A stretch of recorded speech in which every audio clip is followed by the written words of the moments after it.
Good morning. Thanks for joining us today. Today's session actually takes place exactly 1 year after the very first release of the ChatGPT.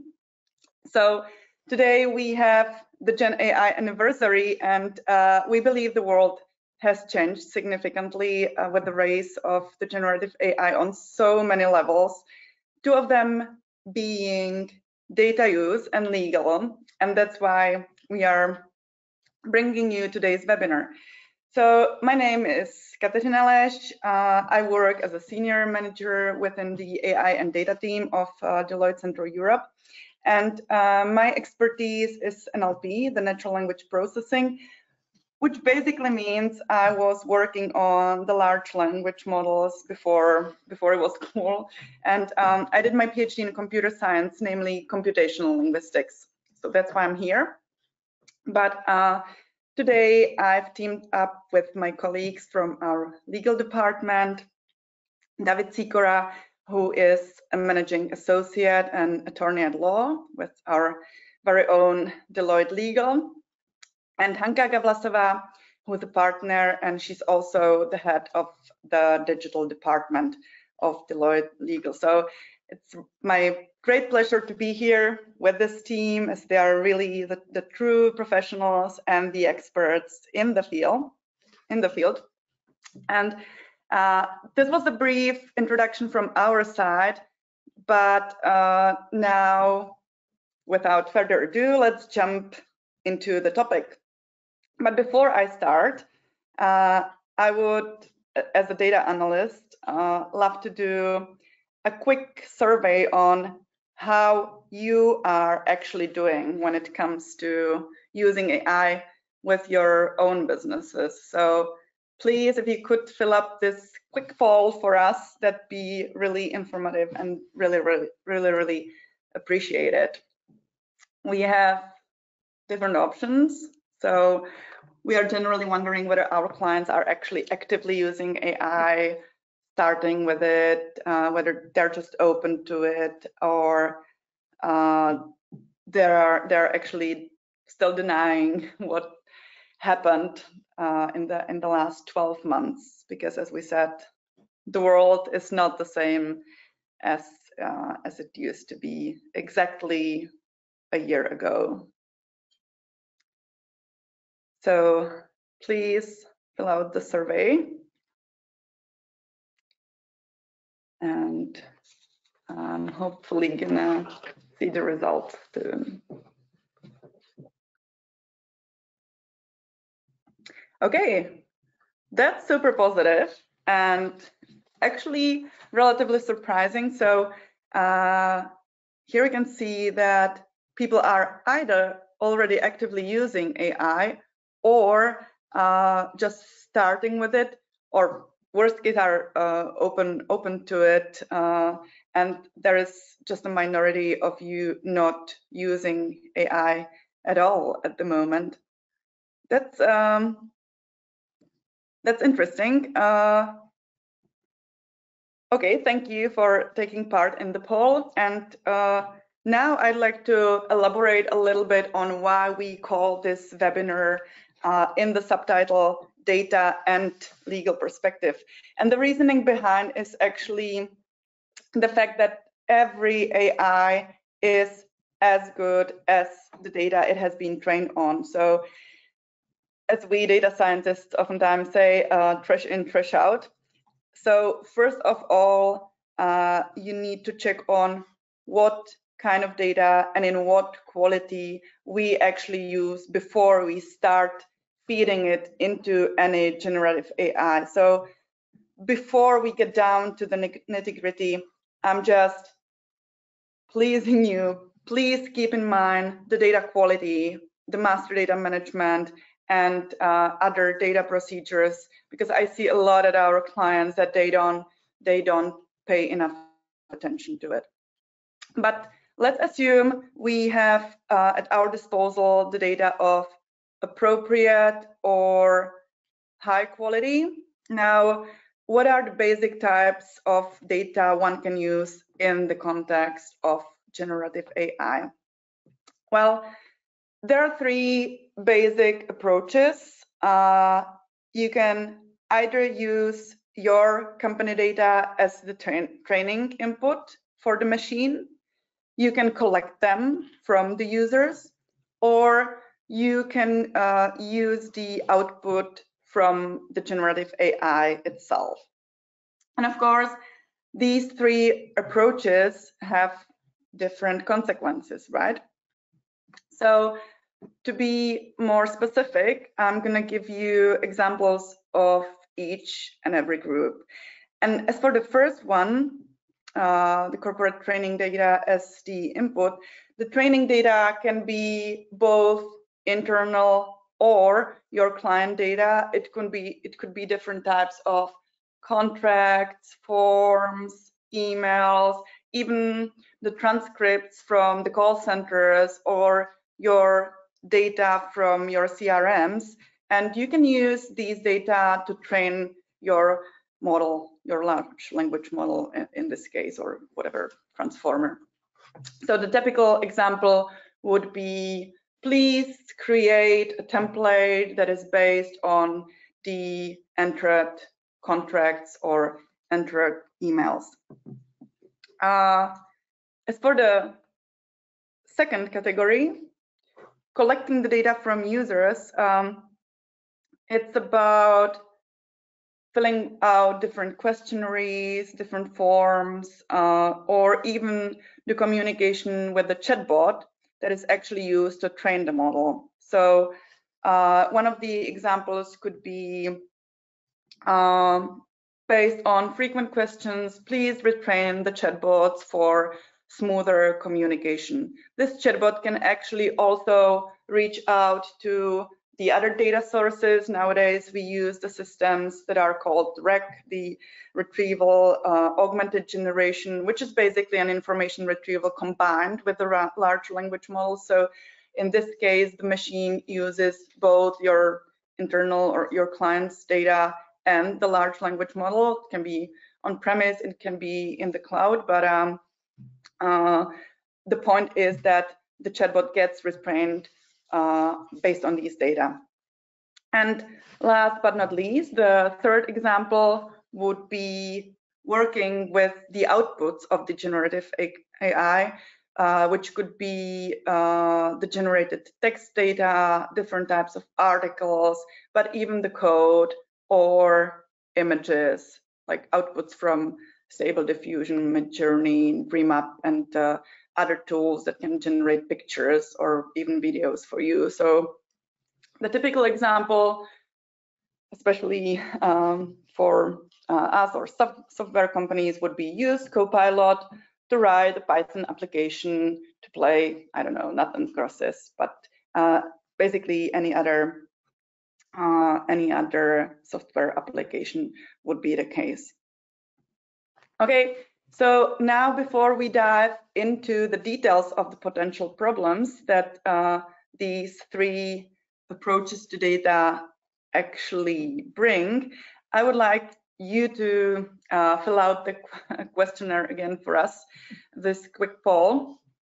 And we would be really wondering what are the main barriers you are actually facing when it comes to the AI adoption, because many of you already said that you've been experimenting with AI or even are trying to adopt the AI, but there are also quite some people saying that they're not there yet, or they didn't really tackle this question. And we believe that actually one of the reasons could be that you guys lack the legal framework, which is the topic of our webinar today, or it's difficult from the system integration perspective or infrastructure or data integration, data quality perspective, or it's difficult for some of the clients to actually properly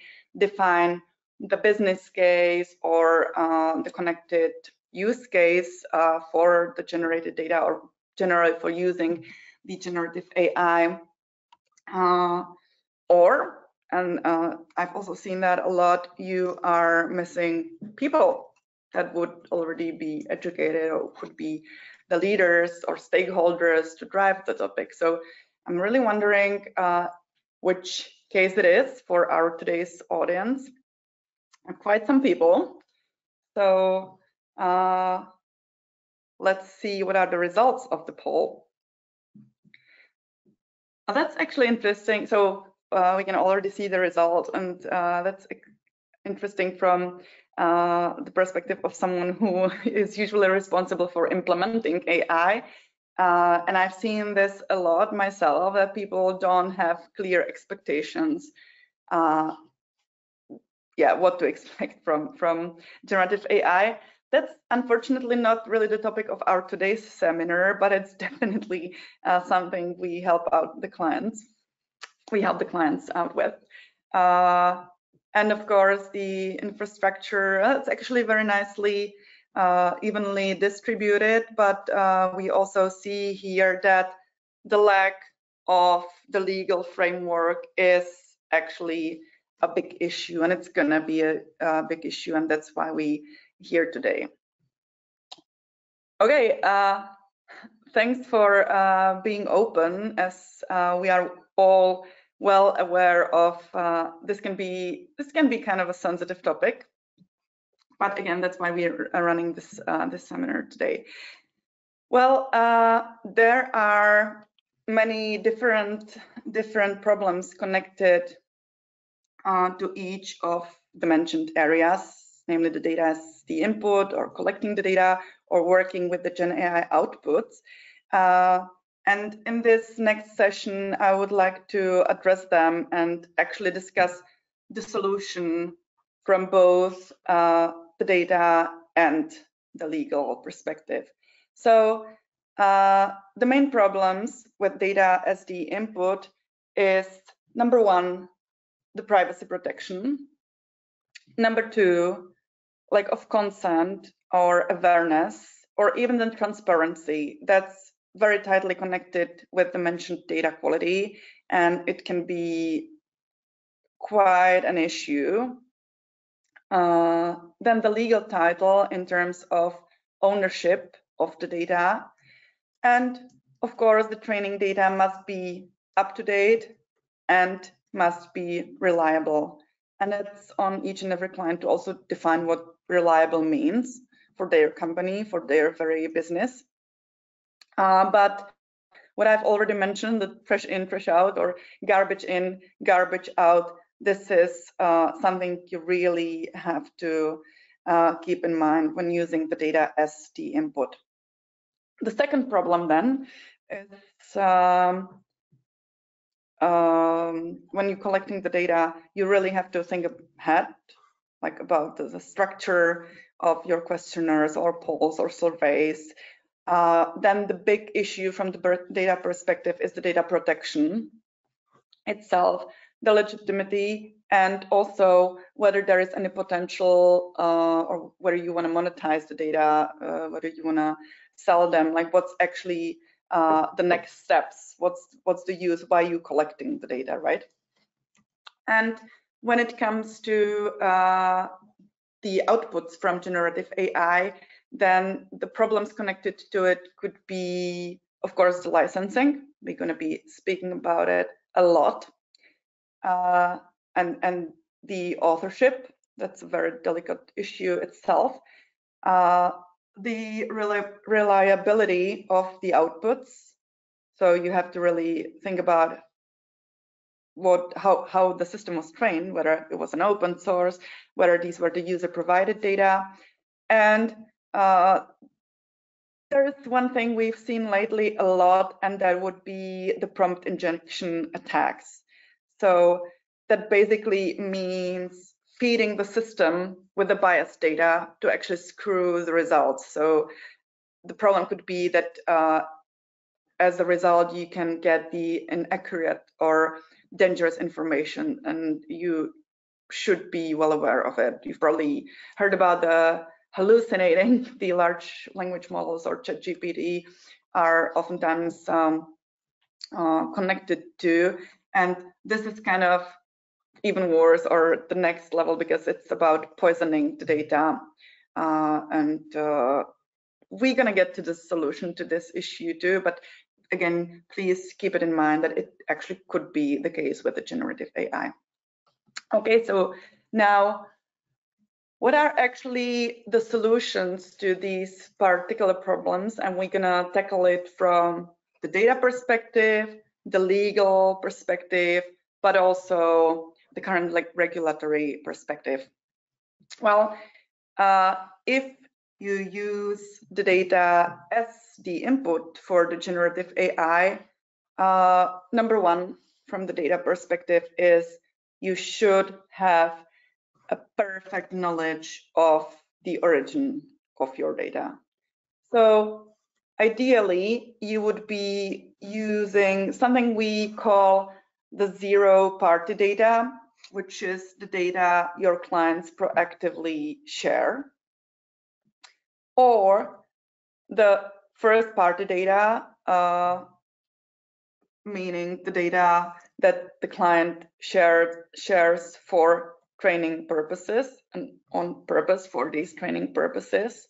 But I would be really, really cautious about using the third-party data, because these are the sources that are super unreliable, and their origin can be very, very unclear, and it can definitely get you into troubles. Right, David? Yes, that's right. All right, and then let's bring in some legal perspective into it, as the origin of the data is one of the key issues. And as I mentioned, that the issues is the data and the origin. And as my colleague said, there are several sources that the company may get or obtain the data from. A lot of the information that is gathered is subject to some obligations that span from confidentiality obligations under contracts, various contracts that the company have with third parties, or it can be subject to trade secrets protection within the company under the provisions of law. And some of the information also create a valuable know-how, which of course is one of the data sets that is so valuable for the company that the company wouldn't want to have it accessible to either third parties or even within the company for people who don't really have the access currently. So based on the origin of the data, we can say that such data is not suitable for processing in the generative AI for the training, and it's due to the fact that such information could later arise unprotected and could be used either by employees or third parties which didn't have access to the original data itself.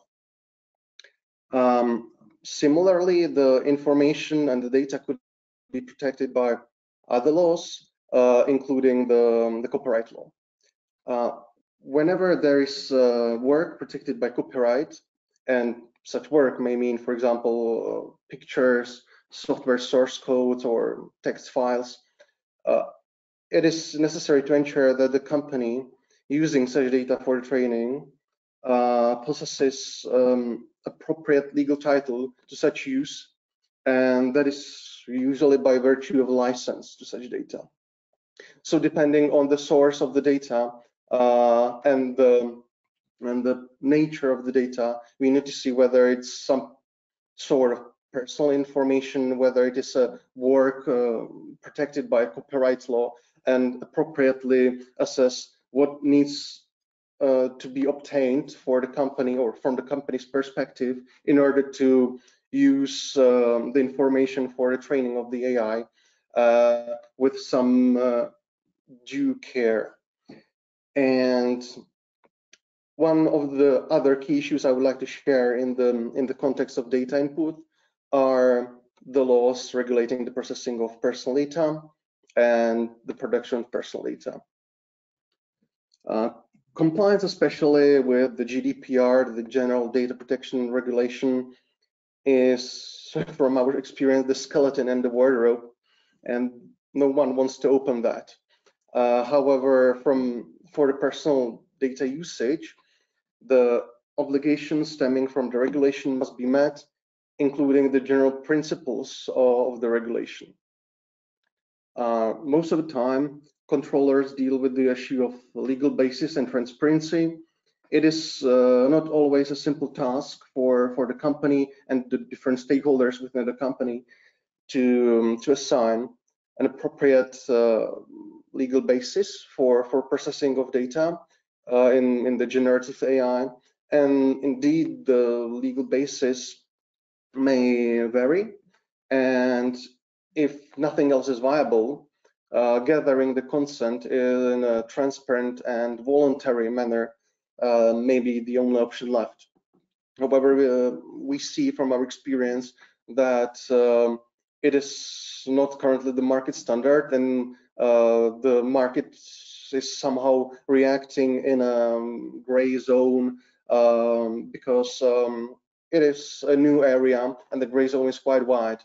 So from the perspective of I don't know, of an executive director who has to ensure that the regulations are met and the contractual obligations are met as well with the third parties, it is necessary to ensure that the data used for the training of the model are used in compliance with the GDPR, which necessarily means compliance with its principles, especially with the transparency when the data is gathered, assigning with the appropriate legal basis. And it can be, from our experience, different legal basis for each different use case. And in the end of the day, if the consent of the data subject is the only necessary thing that can be had in the company, then of course it should be asked for. And apart from these standard laws of regulations, which have been around for a long time, there are also new regulations currently emerging, which my colleague will guide you through.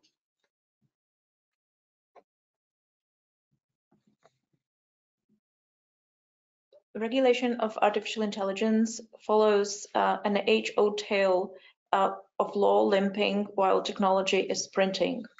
While we have been ourselves experimenting and in many cases working with AI-based tools, while corporations have been designing and implementing their own AI-based solution, laws, at least those in the European Union, attending to artificial intelligence have not yet been finalized and implemented.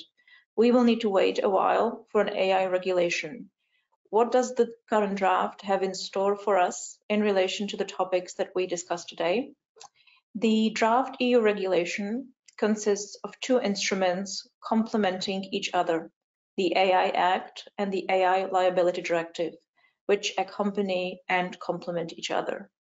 The draft AI Act follows a risk-based approach which classified AI systems into several categories. As the risks relating to each such system increase, so do the measures to be taken. The highest level of risk can trigger a ban on the use of the AI system in question, while for less risky AI systems, the focus is on transparency obligations aimed at ensuring that users are aware that they are interacting with an AI system and not with a human being.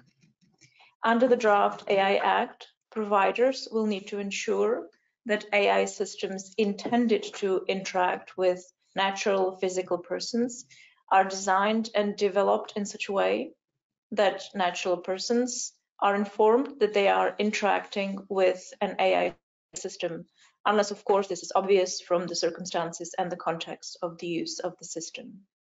The AI Act in general will apply to AI systems providers, importers, distributors, and users. It will, however, also apply to product manufacturers that place an AI system on the market or put one into service together with their own different product and under their own trademark or their own name.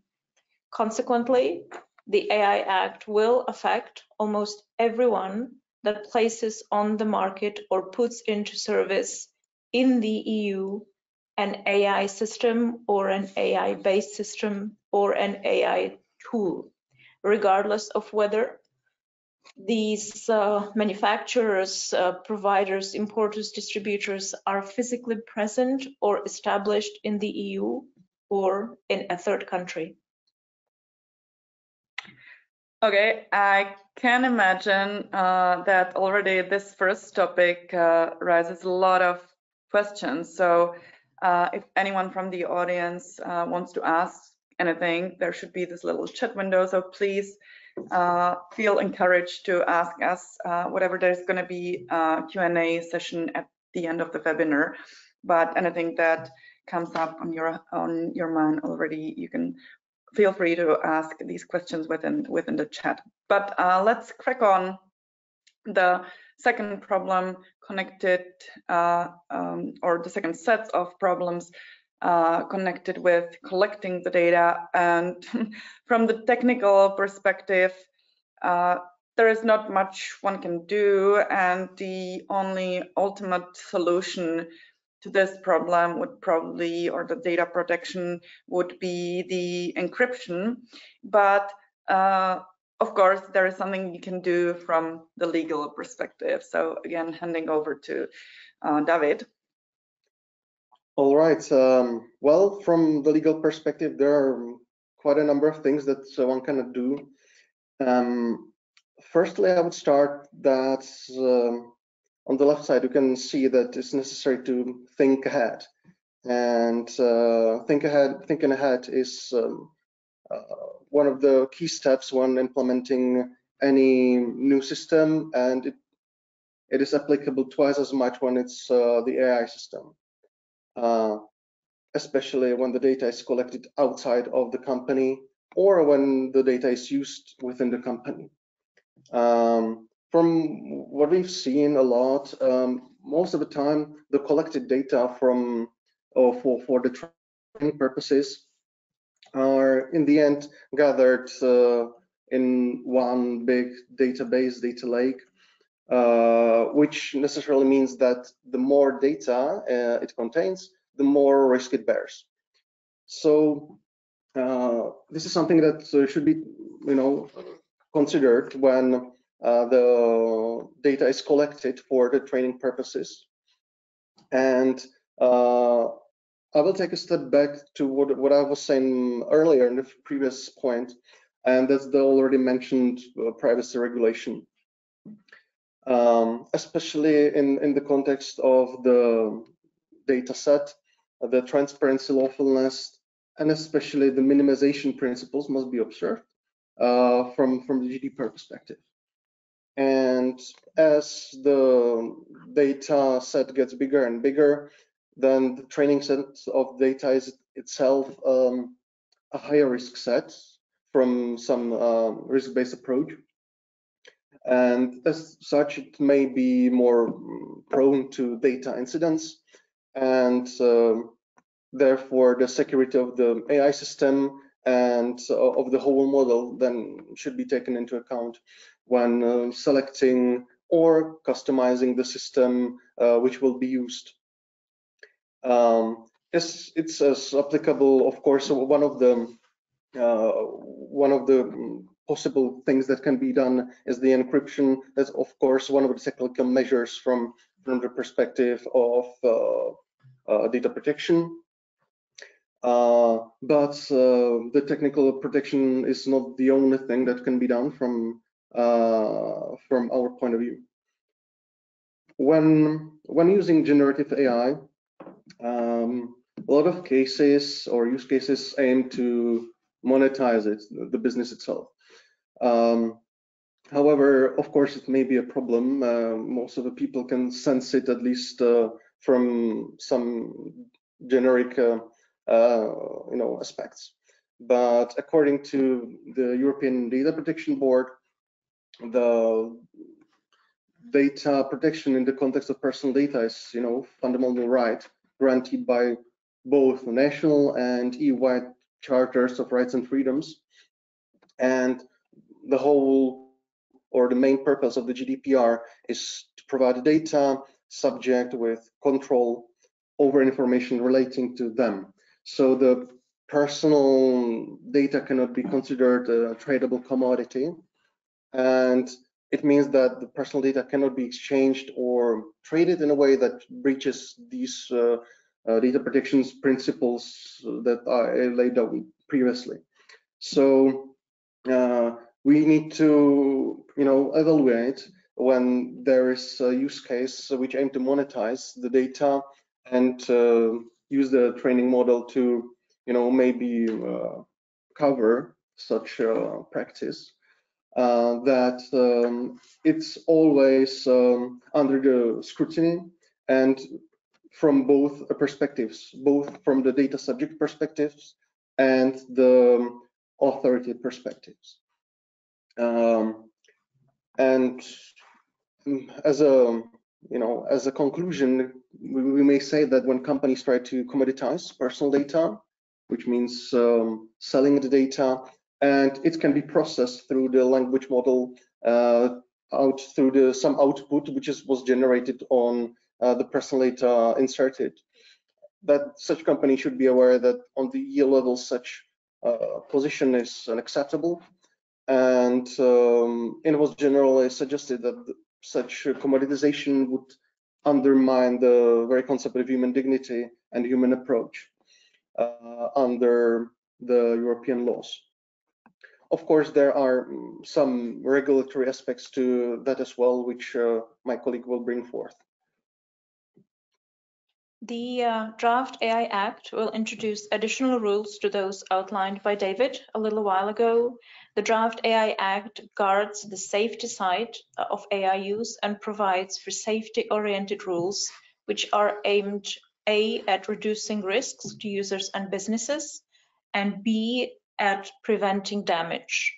The AI Act currently, in its current draft, requires an establishment of a quality management system, preparation of certain documentation, implementation of a conformity assessment procedure. It also provides for certain registration obligations and cooperation and information duties. Most importantly, however, it introduces a requirement of a human oversight mechanisms and a post-market monitoring system for AI-based systems. The obligations that providers of AI systems will have to comply with vary based on the level of risks carried by their own AI systems and consistently with the risk-based approach on which the Draft AI Act is based.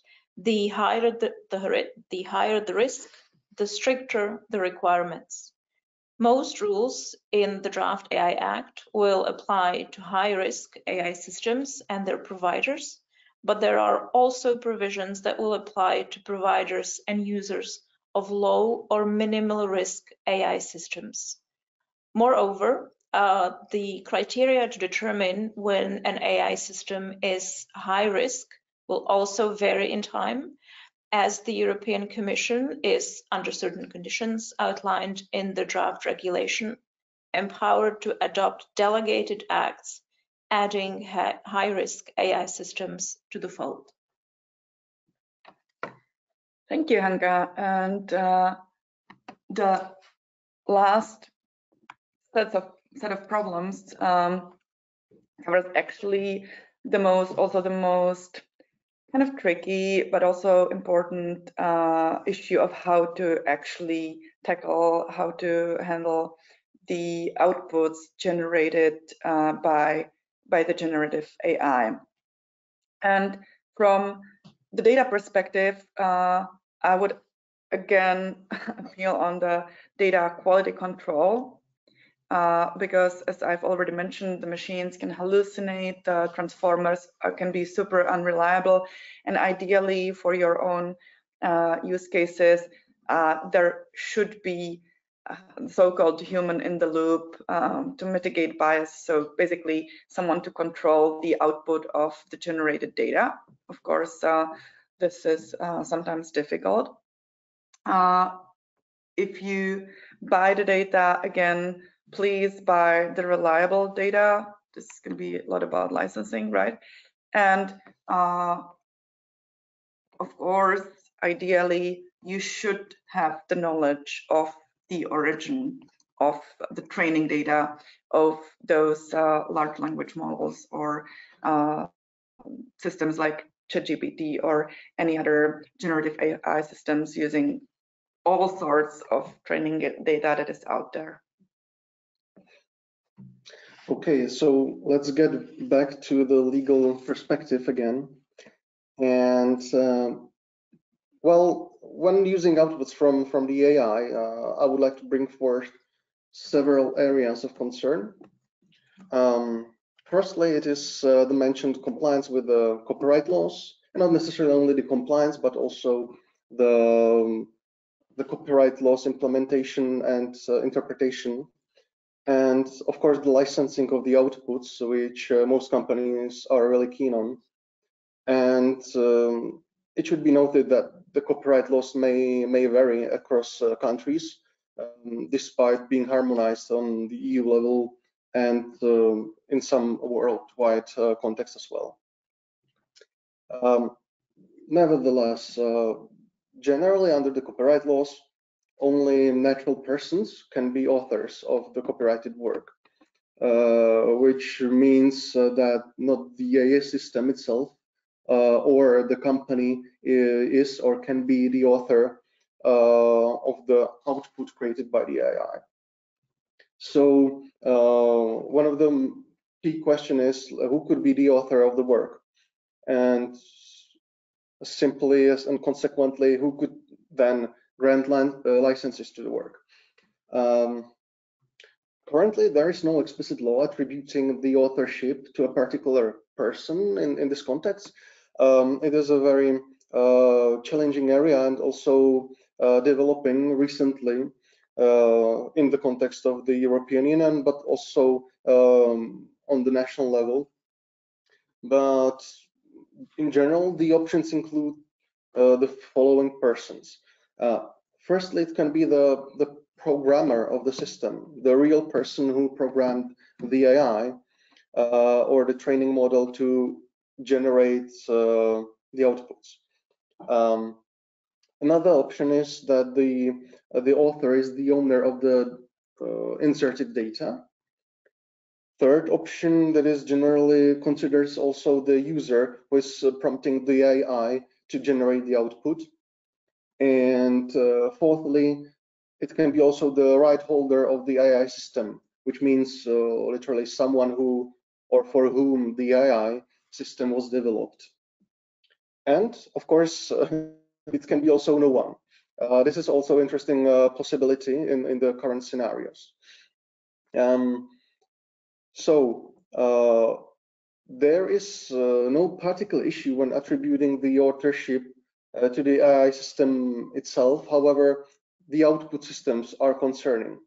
So I would like to know that in order to create a copyrighted work, the laws and doctrine requires certain level of creativity and the free will of the author to create such work. And as a result, a unique outcome of the creative activity of the author is the work that is subject to the copyright. And we can quite clearly see that such creativity might not be demonstrated in case of a basic user prompts. So one of the options that I mentioned is that it could be the user prompting the AI. It probably wouldn't be the case in most scenarios because the creativity and the free will to create a copyrighted work kind of lacks. However, the authorship and copyright law is not the only law that might take place when we talk about outputs from the AI. It can also be governed by the civil level, and which means that each AI software the company is using or implements or tries to consider for implementation has its own terms and conditions of use, of course, laid down by the companies who created the software or for whom the programmers created the software, and then who are then licensing these AI systems to further users and companies.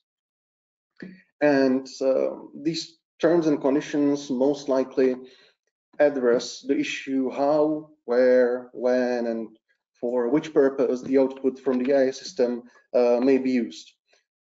So it's important to see that clearly there are some, strict level or authorship level issues for the outputs from the AI.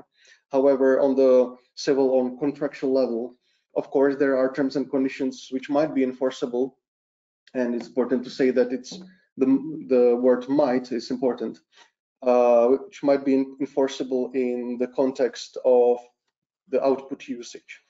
So I would say it would be interesting to see how these terms and conditions survive under the judicial scrutiny in case of a dispute.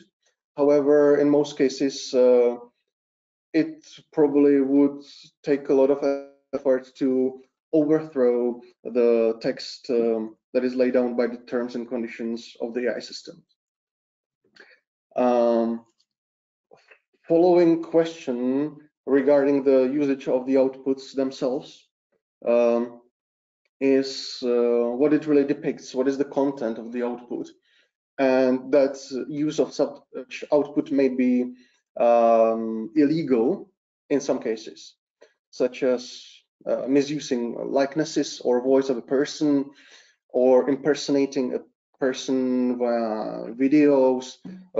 We've seen such in the media, so-called deepfakes, etc.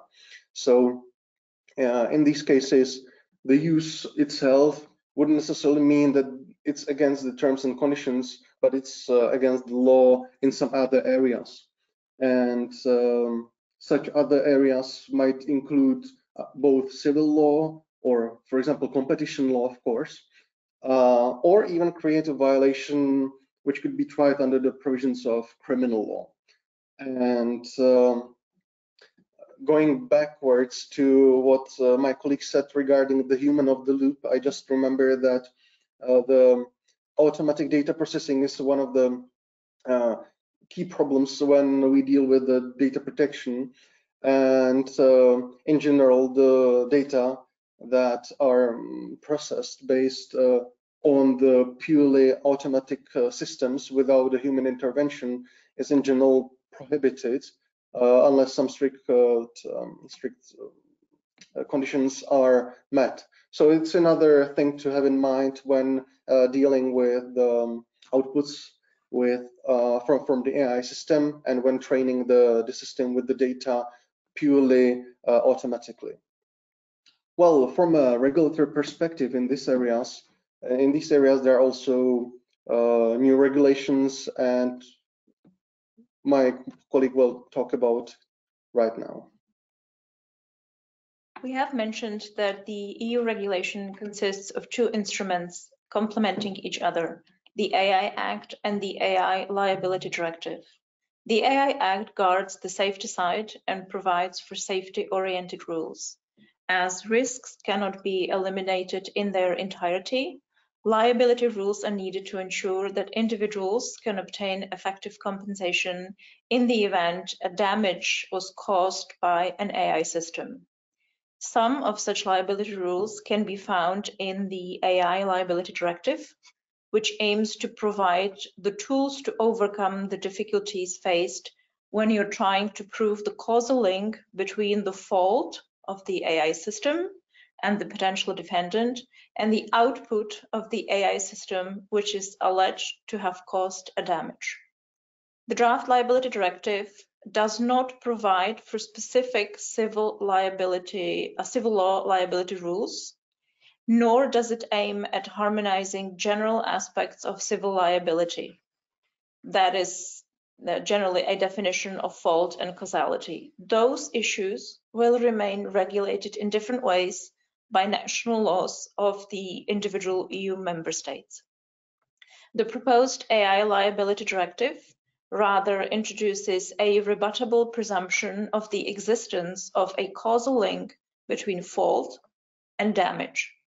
In very brief terms, an EU member state national court can presume that certain fault caused certain damage if the claimant can prove the following. A, someone was at fault for not complying with a certain duty of care relevant to the damage in question. B, the output of the AI system or the failure of the AI system in providing an output gave rise to the damage in question. And C, it is reasonably likely, based on the circumstances of the case, that the fault has influenced the output or the failure of the AI system to produce the output. This rebuttable presumption should assist the national courts in assessing the damage and dealing with the merits of the case. The AI liability directive also empowers national courts in order to order the disclosure of information about certain high-risk AI systems where the damaged party has taken all proportional attempts at gathering the relevant evidence for supporting the claim for compensation. Thank you.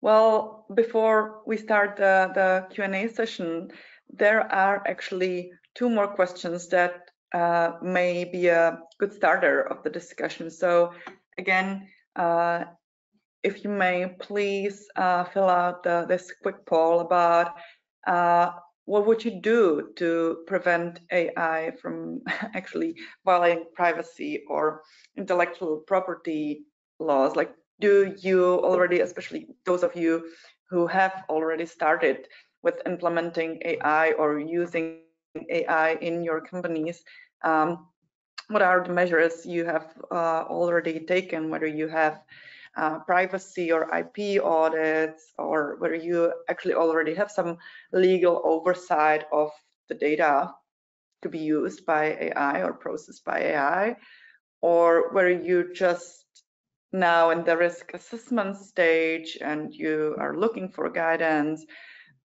or you have no strategy whatsoever at the moment, or there may be also something else. Again, we are well aware of like this is to some extent sensitive topic, but these are all the questions or approaches that actually need to be addressed, or as my colleagues already mentioned, that they are in the process of being addressed, right? So we'd be wondering whether you are trying to prevent the violation of these AI kind of laws or rules. Let's see the results. Okay, that's actually interesting. So most of you have no established strategy yet for the AI compliance at the moment. Okay, again, then I encourage you to ask us about how to actually achieve this in the chat. And maybe the last poll then would be whether, but it's probably going to be tricky based on the results of the previous poll, but whether you've actually already assessed your compliance with the forthcoming EU legislation, which we of course can imagine that it's not an easy thing to do, but maybe some of you already conducted some preliminary compliance assessment, or at least are in the process of assessing the compliance and risk, or you are about to start with it, or you have not started with it yet.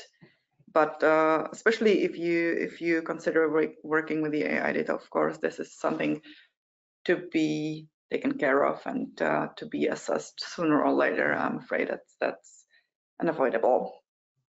Okay, let's see the results here. And as I said, there are like tons of people joining in the webinar, so it's actually an interesting, mapping the grounds for the EU legislation. You keep voting.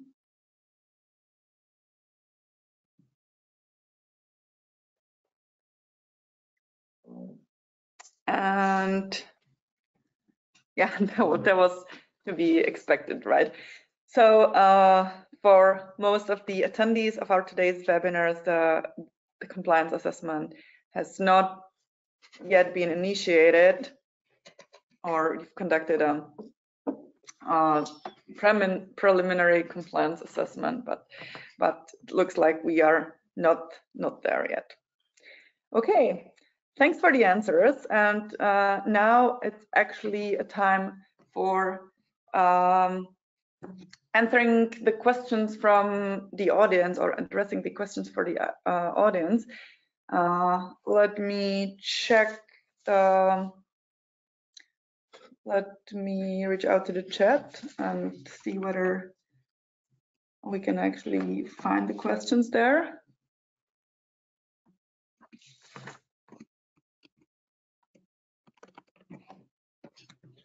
All right, so I see that we've received a question regarding the legal section, so I will take the floor to answer the question. And the question is, what legal titles is possible to use for training training data? This is a very interesting topic, because I've kind of introduced that some questions, some legal titles may be used, and it varies depending on the particular use case of the AI. So we can imagine some situations where the input data can be used based on a contract with the data subject, and it could be also part of legitimate interest of the controller, as well as based on the consent of the data subject, really depending on the use case. So for this kind of, let's say, Q&A session, I would probably a little delve into the possibilities of using the non-consent legal titles, and it may be used in cases where the other obligations are met, in particular where the legitimate interest is well addressed and well documented. It's one of the key questions which we sometimes receive from the clients. And for the performance of contract, of course, there are services which are based on the AI system itself, and the data subject kind of expects the service to be based on processing of personal data through the AI and through the training of based on its data. And in such cases, of course, it is possible to establish that the legal title which allows the data to be processed lawfully to be the contract. Okay, I see the question for me. Kateřina, what, from your perspective, what is the greatest advantage of using AI? Well, it's basically speeding up the processes. That means cost and time saving, right? Because we do a lot of digitalization, automation, and especially like process optimization, and with these chatbots that could look for an information for you automatically and are available 24/7. That's usually what the customers ask for. So, well, at the end of the day, money makes the world go round, right? And it's saving the money, and let people also do after the transformation, people can also do probably some more relevant or interesting tasks.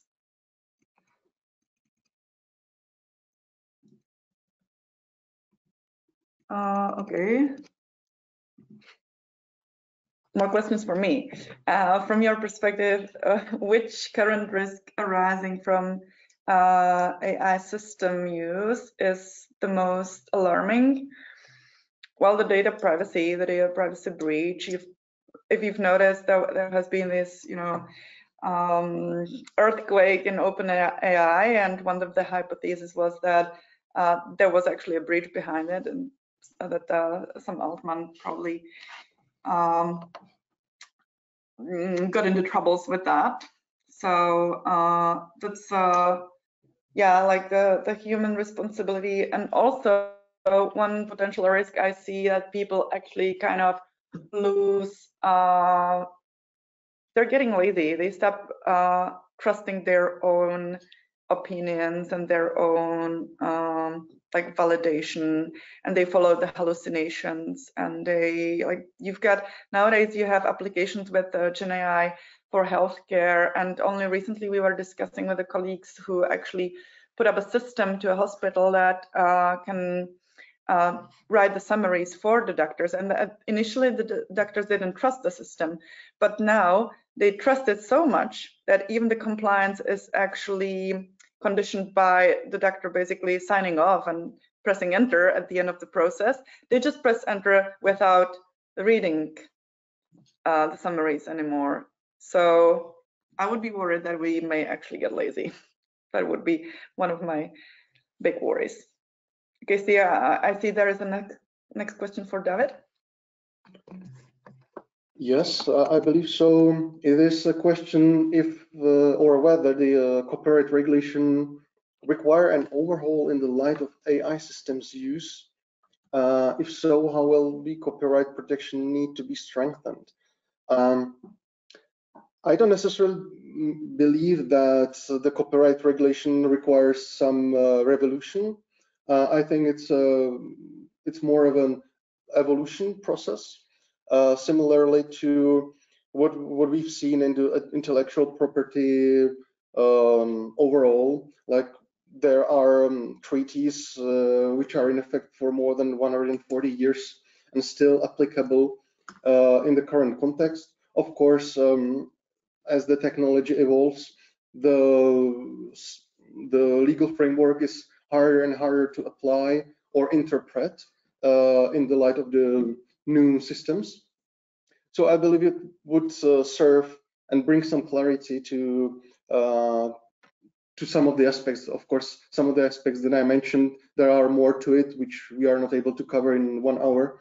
But of course, I think that the legal framework needs some additional, legal work, either in the national law, but I believe it's more of an international thing. So either in the whole world context of the intellectual property protection, or at least at the European level for the systems or for the copyright and intellectual property that we have in the EU.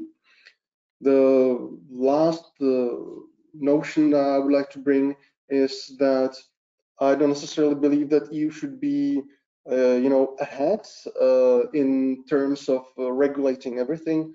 I'm of an opinion that some of the regulations that are brought forth on the European level are more strict and kind of goes to the detrimental state of the AI system developed in the European Union. However, if it's balanced, I believe it would serve the purpose of bringing clarity into the matter at hand. Okay, I'm afraid time's up, but there are still a couple of unanswered questions. So I would just like to thank you all for attending, and please feel free to reach out to us if there is anything we could help out, or if you have any follow-up questions. There was no time for us to answer. Thank you again for joining in. Thanks to my fellow presenters, and have a good one. Bye. Bye-bye. Goodbye.